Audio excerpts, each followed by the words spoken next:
Mengawal informasi kita yang pertama, pemirsa, hujan yang turun mengguyur bumi Caram Seguguk, Kabupaten Ogan Ilir sejak Jumat sore membuat titik api dan asap hilang. Namun pihak BPBD Ogan Ilir tetap siaga melakukan patroli.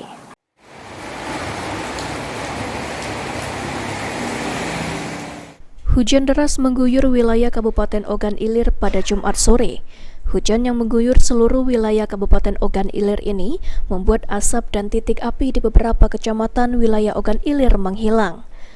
Kalaksa BPBD Ogan Ilir, Edi Rahmat mengatakan, dengan turunnya hujan titik api menjadi 0. Semua titik kebakaran lahan disinyalir mengalami basah diguyur hujan. Namun, petugas tetap siaga di pos-pos yang telah ada. Hujan yang turun pada Jumat sore hingga malam hari diharapkan akan kembali turun membasahi wilayah Ogan Ilir hingga tidak ada lagi kebakaran lahan pasca hujan deras. Warga juga diminta untuk tidak melakukan pembakaran lahan kembali.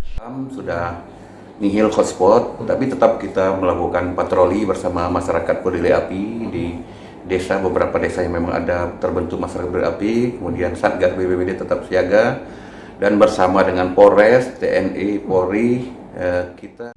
Ahmad Romawi, PAL TV.